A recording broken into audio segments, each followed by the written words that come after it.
आदरणीय प्रधानमंत्री श्री नरेंद्र मोदी जी, राष्ट्रीय सुरक्षा सलाहकार श्री अजीत डोवाल जी, दिल्ली के पूर्व मुख्यमंत्री श्री अरविंद केजरीवाल जी, वर्तमान मुख्यमंत्री श्रीमती आतिशी जी, दिल्ली के minister of environment, forest and wild life and general administration Shri Gopal Rai ji, आप सभी को मेरा नमस्कार और जय हिंद।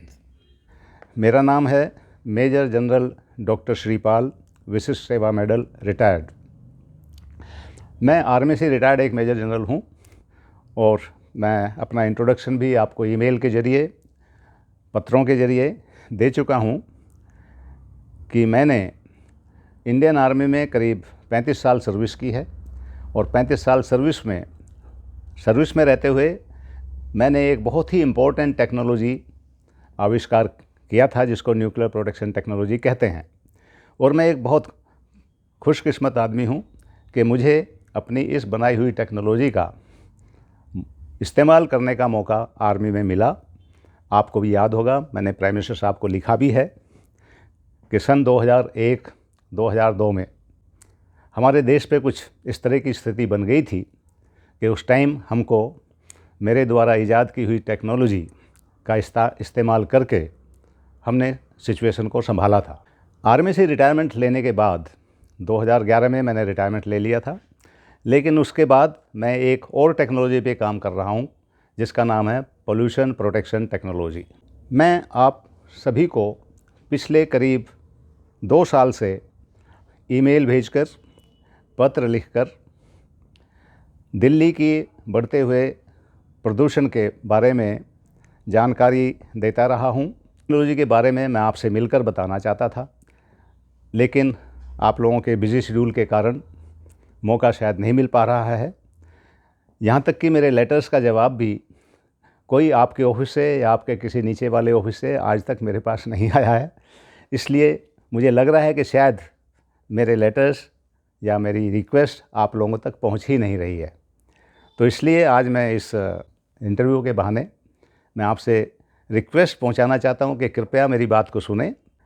आज दिल्ली में जो हम लोग कर रहे हैं, जो सॉल्यूशन हम लोग अप्लाई कर रहे हैं पोल्यूशन से बचने के लिए, हम पानी का छिड़काव कर रहे हैं, हेलीकॉप्टर से पानी का छिड़काव करना चाहते हैं, ड्रोन से करना चाहते हैं, आर्टिफिशियल रेन्स क्रिएट करना चाहते हैं। ये कोई परमानेंट सॉल्यूशन नहीं है इस समस्या का।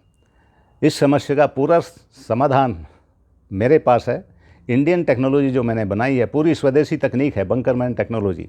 हम लोग हवा से, इंडोर एयर से और आउटडोर एयर से सभी टाइप के पोल्यूशन को इकट्ठा करते हैं और उसको मिनरल रिच ऑर्गेनिक मैन्योर में बदलते हैं। इसके डिटेल जानकारी मैं आपको मिलकर ही दे सकता हूँ। बहुत ही कारगर सिस्टम है, तो कृपया कोशिश करें कि मुझे मौका दें कि मेरी बात आप तक पहुँचे। डायरेक्ट अगर आपका इंटरव्यू मेरे लिए पॉसिबल नहीं है तो आपके कोई अंडर सेक्रेटरी, कोई सेक्रेटरी जो भी होंगे आपके डिपार्टमेंट में, मैं रिक्वेस्ट करता हूं उनको काइंडली आप भेजिए कृपया मेरे इस घर में। यहाँ मैंने एक घर तैयार किया है, Bunkerman house, D68 east of Kailash में। इसमें मैंने ये सिस्टम लगाए हैं और ये सिस्टम इतने कारगर हैं कि ये छोटा सा घर 3000 पेड़ों के बराबर कार्बन डाइऑक्साइड हवा से सोखता है। और यही चीज़ समझाने के लिए हम यहाँ एक अवेयरनेस प्रोग्राम रन कर रहे हैं। इसी हफ्ते से हम शुरू करने जा रहे हैं आम पब्लिक के लिए, आम जनता के लिए एक अवेयरनेस प्रोग्राम, क्योंकि लोगों को इस टेक्नोलॉजी के बारे में जानकारी नहीं है, पोल्यूशन के बारे में भी इतनी जानकारी नहीं है। तो हम ये प्रोग्राम रन कर रहे हैं कि how to stay healthy and safe in highly polluted cities like Delhi and how to mitigate this problem of rising pollution, global warming and climate change in the world. आज हमारे पास ऐसी टेक्नोलॉजी है जो totally Indian है, जो मेरे द्वारा ही research की गई है, विकसित की गई है और प्रैक्टिकली ये इम्प्लीमेंट हो गई है। और मैं ये बताना चाह रहा हूँ, बाकी सब लोग इस टेक्नोलॉजी को मान रहे हैं, सारे डिपार्टमेंट मान रहे हैं, लेकिन मेरी बात शायद सही जगह पर नहीं पहुँच रही है। मुझे उम्मीद है कि मेरी ये बात अगर मोदी जी के कानों में पहुँचे तो मोदी जी ज़रूर इस टेक्नोलॉजी के बारे में जानना चाहेंगे और इसको देश में लागू करवाना चाहेंगे। पिछले 2 साल से पहला लेटर मैंने श्री अरविंद केजरीवाल जी को लिखा था, उनसे रिक्वेस्ट किया था कि इस टेक्नोलॉजी को समझिए, मैं आपसे मिलकर कुछ डिस्कस करना चाहता हूँ, लेकिन ईमेल बड़े लोअर लेवल पे चीफ मिनिस्टर ऑफिस से एनवायरनमेंट मिनिस्टर को चली जाती है, वहाँ से कहीं और चली जाती है, नीचे के लेवल पे घूम रही है। ना आज तक मुझे एनवायरनमेंट मिनिस्टर से मिलने का मौका मिला या मेरी बात कहने का मौका मिला, ना चीफ मिनिस्टर साहब से। हम चाहते थे कि इस सेमिनार में, अभी मैंने एक ESDA environmental social development association की एक यहाँ वर्ल्ड समिट की है रिसेंटली 16 से 18 नवंबर को। उसमें भी हम चाहते थे कि हम दिल्ली के चीफ मिनिस्टर को गेस्ट बनाएं, दिल्ली के जो एनवायरनमेंट मिनिस्टर हैं उनको इनवाइट करें। मैंने ऑफिशियली इनविटेशन भी उनको भेजा है, लेकिन ना इनविटेशन का कोई एक्नॉलेजमेंट आया। हम मिलने की भी कोशिश की है मैंने दाएं बाएं से, लोगों ने बताया कि नहीं, मिनिस्टर से ऐसे नहीं मिला जाता है। मैं तो एक सिंपली फौजी रहा हूँ, पूरे ज़िंदगी मैंने अपनी सर्विस अपने बड़े डेडिकेशन के साथ की है। और आज मुझे बड़ा दुख होता है कि सल्यूशन हमारे पास है, सल्यूशन हमारे हाथ में है, और ये टेक्नोलॉजी इतनी ज़्यादा कारगर है। अभी जो हमने पेपर पब्लिश किया है, ये टेक्नोलॉजी पहली बार गुवाहाटी रिफाइनरी में लगी हुई है, ये भी मैंने आप लोगों को लिखा है। और गुवाहाटी रिफाइनरी में इस टेक्नोलॉजी से एयर कंडीशनिंग सिस्टम का लोड मोर देन 50% रिड्यूस हो गया है। तो सबसे पहली मेरी रिकमेंडेशन यही है, दिल्ली में जितनी भी एयर कंडीशनड बिल्डिंग हैं उन्हीं में अगर इस सिस्टम को लगा दिया जाए तो आपके बिजली का बिल जो है वो 50% कम हो जाएगा। अभी कुछ दिन पहले मैंने न्यूज़पेपर में पढ़ा कि जो दिल्ली की आप गवर्नमेंट है वो भी दिल्ली वासियों को बिजली फ्री देना चाहती है। बहुत अच्छी बात है, दे सकते हैं। बीजेपी के बारे में भी पढ़ा है कि बीजेपी गवर्नमेंट भी दिल्ली वासियों को अभी बिजली मुफ्त देना चाहती है। ये तो बहुत ही अच्छी बात है। मैं दोनों गवर्नमेंट से सिफारिश करूंगा कि दोनों मिलकर इसका समस्या को समझें, बंकरमैन टेक्नोलॉजी को समझें। मेरी टेक्नोलॉजी के मुताबिक आप दिल्ली में बहुत कुछ बिजली बचा सकते हैं जो आज बर्बाद हो रही है। जितने भी एयर कंडीशनिंग प्लांट लगे हुए हैं किसी भी गवर्नमेंट बिल्डिंग में या प्लांट बिल्डिंग में, उसमें लगाइए, 50 से 60% बिजली की बचत कीजिए, और इसी की बिजली की बचत जो होती है इसी को आप जनता को सब्सिडी दीजिए या बिजली फ्री दीजिए उनको। और ये जो टेक्नोलॉजी है ये इतनी कमाल की टेक्नोलॉजी है, जब आप समझेंगे इसको ठीक से तभी आप समझ पाएंगे कि देखिए आप इससे हवा को तो दूषित होने से बचाए रहे हैं, अपने सिटीजन्स की लाइफ बचा रहे हैं, और साथ साथ बिजली की बचत भी कर रहे हैं और वातावरण को शुद्ध कर रहे हैं। मेरी मोदी जी से गुजारिश है, कृपया मेरी बात को सुने, समझें, ऑफिसर्स भेजें मेरे पास। आपके पास टाइम नहीं होगा, आपके पास और बहुत देश की बड़ी बड़ी समस्याएं हैं, लेकिन कम से कम अपनी मिनिस्ट्री से इस चीज़ को समझने के लिए किसी को भेजें, समझें इस टेक्नोलॉजी को और फिर इसको इस्तेमाल करें। एक और भी विनती है मेरी दोनों से, प्राइम मिनिस्टर और नेशनल सिक्योरिटी एडवाइज़र से। आप लोगों को मैंने कुछ लेटर लिखे हैं, वो चीज़ें जो मैं बताना चाहता हूँ वो सिर्फ आप दोनों से मिलकर ही बताई जा सकती हैं, वो पब्लिक में उजागर नहीं की जा सकती हैं। मैं सिर्फ इतना कहूँगा कि इस टेक्नोलॉजी में इतना दम है कि आज देश की सुरक्षा में ये और भी कारगर सिद्ध हो सकती है।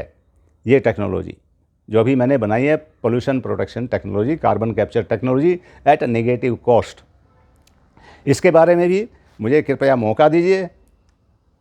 पर्सनली कम से कम NSA साहब से मेरी मुलाकात होनी चाहिए और मैं उनको समझाऊंगा, वो मोदी जी को समझाएं कि इस टेक्नोलॉजी की आज जैसा वर्ल्ड का वातावरण हो रहा है, उस उपलक्ष्य में, उस सिनेरियो में हमारे देश में इस टेक्नोलॉजी को यूज़ करने की एकदम से ज़रूरत है। अगर देर हो गई अभी तो फिर देर हो जाएगी, फिर इसका समाधान अगली जनरेशन को नहीं मिलेगा।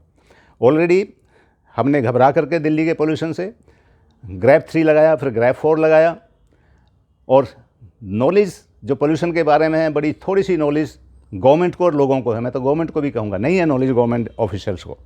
ये लोग सोच रहे हैं कि जो पोल्यूशन है हवा में सिर्फ पार्टिकुलेट मैटर है, PM2.5 PM10 जो धुंध दिखाई देती है। ऑर्डर हमने पास कर दिया है कि बच्चों के स्कूल बंद कर दीजिए, बच्चे बाहर नहीं निकलें, अंदर पढ़ाइए। लेकिन क्या आपने अंदर का माहौल देखा है? हमारे बच्चे घरों में कहाँ पढ़ रहे हैं? क्या माहौल है वहाँ पर? अंदर जो है कार्बन डाइऑक्साइड का लेवल घरों में 1500 से 2000 3000 ppm तक पहुँच रहा है मोदी जी। इवन मैं चीफ मिनिस्टर आतिश जी से रिक्वेस्ट करूँगा, मैंने दिल्ली में आपके एक MLA का ऑफिस विजिट किया। उस ऑफिस में मैंने खुद पाया कि 25 लोगों की एक छोटे से कमरे में बैठा के कॉन्फ्रेंस हो रही थी और वहाँ CO2 लेवल उस दिन मैं इंस्ट्रूमेंट लेके नहीं गया था, लेकिन कम से कम 3,3500 से कम नहीं था। तो ये अनभिज्ञता है, इसकी जानकारी नहीं है। तो इसलिए मैं ये एक पब्लिक अवेयरनेस प्रोग्राम एजुकेशन के लिए चला रहा हूँ, जिससे कि पब्लिक को समझाया जाए कि ये प्रॉब्लम कार्बन डाइऑक्साइड की कितनी बड़ी प्रॉब्लम है और इससे कैसे दूर किया जा सकता है। जो हम आज को दिल्ली में कोशिश कर रहे हैं डस्ट पार्टिकल को पानी से धोने की, आर्टिफिशियल रेन करने की, इससे क्या होगा?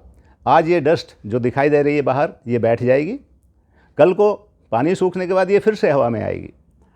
तो इसका परमानेंट सोल्यूशन मेरे पास है। जो बंकरमैन की टेक्नोलॉजी, हम जो भी पोल्यूशन एब्जॉर्ब करते हैं इंक्लूडिंग पार्टिकुलेट मैटर्स, वो परमानेंटली एब्जॉर्ब कर लेते हैं, वो फिर वापस हवा में नहीं छोड़ा जा रहा है। और इस टेक्नोलॉजी में बहुत दम है। तो काइंडली थोड़ा मौका दीजिए मेरी बात समझने का। डायरेक्ट मौका अगर नहीं मिल सकता है आपसे मुलाकात करने का, तो जो भी ऑफिसर्स हैं आपके अंडर में, उनको काइंडली डिटेल कीजिए। मैंने कोशिश की है, आपके नीचे जो सुरक्षा सलाहकार हैं, जो दूसरे वैज्ञानिक सलाहकार हैं, दूसरे लोग भी, सबसे मैंने मिलने की कोशिश की है, इस चीज़ को समझाने की कोशिश की है, लेकिन मुझे मौका नहीं मिल रहा है। तो उम्मीद है कि आप लोग इस मैटर को सीरियसली लेंगे। और मुझे को ये बात इसलिए कहनी पड़ी इस माध्यम से, क्योंकि अब दिल्ली में ऑलरेडी इमरजेंसी के हालात हो गए हैं, वो सिचुएशन आ गई है। मेरा न्यूक्लियर प्रोटेक्शन टेक्नोलॉजी में करीब 45 साल का एक्सपीरियंस था। पिछले 45 साल में मैं यही सोचता रहा कि धरती पर डूम्सडे अगर कभी आया तो वो न्यूक्लियर वेपन की वजह से आएगा। सब लोग यही सोचते हैं कि कभी न्यूक्लियर वार हो सकता है, जैसे आजकल भी वर्ल्ड की सिचुएशन चल रही है, और सबको खतरा है कि न्यूक्लियर बॉम्ब कभी फट गया तो दुनिया तबाह हो जाएगी। लेकिन अभी मैंने अपनी धारणा चेंज कर ली है। जो मैंने रिसेंट स्टडी की है, मैं कहता हूं कि अगला डोम्सडे धरती पर न्यूक्लियर बॉम्ब की वजह से नहीं आएगा, ये क्लाइमेट चेंज की वजह से आएगा। और उसकी आहट सुनाई दे रही है, आप सबको भी सुनाई दे रही होगी, मुझे तो बहुत साफ सुनाई दे रही है कि डोम्सडे दिल्ली में नहीं, पूरे वर्ल्ड में अगर आएगा तो एनवायरनमेंट चेंज की वजह से आएगा। सिचुएशन बहुत ख़राब हो गई है, पानी नाक के ऊपर से अब बहने लगा है, कार्बन डाइऑक्साइड लेवल बहुत बढ़ चुका है। भगवान ने हमको जो कभी 280 पार्ट्स पर मिलियन दिया था, 1900 शताब्दी से पहले इस धरती पर हज़ारों सालों तक, सैकड़ों सालों तक कार्बन डाइऑक्साइड का लेवल सिर्फ 280 से 300 पार्ट्स पर मिलियन होता था, जिसको हमने बढ़ा के अभी 400-500 ppm कर दिया है। वर्ल्ड एवरेज आज 425 ppm है कार्बन डाइऑक्साइड का एनवायरनमेंट में। और अगर इस स्पीड से इसको बढ़ता चला गया, ये हमने अलाउ किया, तो बहुत दिन दूर नहीं है जब जल्दी ही करीब 2200 में ये CO2 लेवल 5000 ppm पहुंच जाएगा। और 5000 ppm पे कोई जीव जंतु भी, आदमी भी इस धरती पर नहीं बचेगा। तो एक तरह से ये समझिए कि धरती ख़त्म होने वाली है 2200 में, अगर हमने कुछ नहीं किया, हमने इसका सही इंतज़ाम नहीं किया। हम सिर्फ ये करते रहे कि पानी छिड़कते रहे, गाड़ियों में ओड इवन करते रहे, या छोटे मोटे हम इलाज करते रहे, गाड़ियाँ जो हैं डीजल की उनको डिस्कार्ड करते रहे। ये सब स्टॉप गैप अरेंजमेंट्स हैं, ये छोटे मोटे इलाज हैं। हमें आगे सोचना है, परमानेंट सोचना है, इलाज सोचना है। जो टेक्नोलॉजी आज मैं एयर कंडीशनिंग में आपको सजेस्ट कर रहा हूँ, उसको भी टेक्निकली समझने की ज़रूरत है, इसलिए मैं ये कोर्स चला रहा हूँ। क्या हो रहा है एयर कंडीशनिंग में? सबको पता है कि सभी एयर कंडीशनिंग बिल्डिंग में ये CO2 लेवल बढ़ता है। 1000 से ज़्यादा परमिट नहीं है। जो कोड है इसरे का, एसरे का, उसमें कहते हैं कि 1000 ppm से ऊपर नहीं बढ़ने देना चाहिए। ये ना बढ़े इसलिए हम क्या करते हैं, हम बाहर की हवा ऐड करते हैं, फ्रेश एयर, इसको कहते हैं एयर चेंज पर आवर। 1 घंटे में 4 से 12 बार हम हवा चेंज करते हैं, बाहर की हवा अंदर लेते हैं, अंदर की बाहर भेजते हैं। क्यों? क्योंकि CO2 लेवल बढ़ना नहीं चाहिए। तो CO2 लेवल में पहले डिफरेंस काफ़ी था बाहर के और अंदर में। पहले बाहर CO2 लेवल होता था 280 पार्ट्स पर मिलियन, 300 पार्ट्स पर मिलियन, 400 हो गया था। लेकिन ये बढ़ते बढ़ते 600, 700, 800 तक पहुंच गया है। दिल्ली में मैंने खुद रिकॉर्ड किया है, 700 पार्ट्स पर मिलियन से भी ऊपर है कुछ जगह जहां ट्रैफिक होता है। अभी दिवाली के दौरान दिल्ली के अंदर कुछ इलाकों में ये कार्बन डाइऑक्साइड का लेवल इवन 1000 से ऊपर पहुँच गया था, 900,000 भी रीडिंग आई थी। पर वो टेम्परेरी फेज होता है। अभी भी काफ़ी लोग ये समझ रहे हैं कि पोल्यूशन जो दिल्ली में क्यों हो रहा है, कहते हैं पराली जलने से आ रहा है। पराली से पोल्यूशन होता है, मानते हैं सब चीज़, पर जितना पोल्यूशन ये अभी हो रहा है, इसका और बहुत कुछ कारण है, बहुत समझना पड़ेगा। इसलिए मैं कोर्स चला रहा हूँ, और मैं इस कोर्स में, इस अवेयरनेस प्रोग्राम में सभी गवर्नमेंट डिपार्टमेंट को मैं रिक्वेस्ट कर रहा हूँ, जैसे पहले आप लोगों ने मेरे सिस्टम को आके चेक किया है, ऑफिसर्स आए हैं DRDO से, मिनिस्ट्री ऑफ डिफेंस से, IITs से, आर्मी से, नेवी से, एयरफोर्स से, जैसे आप लोग आए हैं मेरे सिस्टम को चेक किया है और आपने बहुत अच्छे कमेंट दिए हैं। आज तक इन सब ऑफिसर्स में से या इन सब ऑर्गेनाइजेशंस ने मेरे सिस्टम को सराहना ही की है, कभी कोई नेगेटिव कमेंट किसी से नहीं आया है। लेकिन अब समय आ गया है इसको प्रैक्टिकली ग्राउंड में एडॉप्ट करने का। एक और सिफारिश है मेरी मोदी जी से और एनवायरनमेंट मिनिस्टर से कि ये सिस्टम की कॉस्ट, ये कार्बन डाइऑक्साइड रिमूवल सिस्टम, हवा से कार्बन डाइऑक्साइड को निकालना, ये पहली बार सिविल में मैं दे रहा हूँ। अभी तक ये टेक्नोलॉजी सिर्फ 3 जगह इस्तेमाल होती थी, ये आपको भी पता होगा। इस टेक्नोलॉजी का इस्तेमाल अभी तक सब देशों के पास है ये टेक्नोलॉजी किसी ना किसी फॉर्म में, लेकिन इसका इस्तेमाल अब तक या तो स्पेस मिशंस में होता था, या अंडर वाटर सबमरीन्स में होता था, या अंडरग्राउंड न्यूक्लियर स्ट्रक्चर्स में होता था। और इस कारण से ये टेक्नोलॉजी बड़ी कॉस्टली थी। ये टेक्नोलॉजी अभी भी करोड़ों रुपए में हम लोग खरीद रहे हैं। आज भी कुछ डिपार्टमेंट हैं इंडिया में ही इस टेक्नोलॉजी को इंपोर्ट कर रहे हैं जहाँ ज़रूरत है इनकी, और उन सिस्टम्स की कॉस्ट 1 करोड़, 2 करोड़, 3 करोड़ से भी ऊपर है।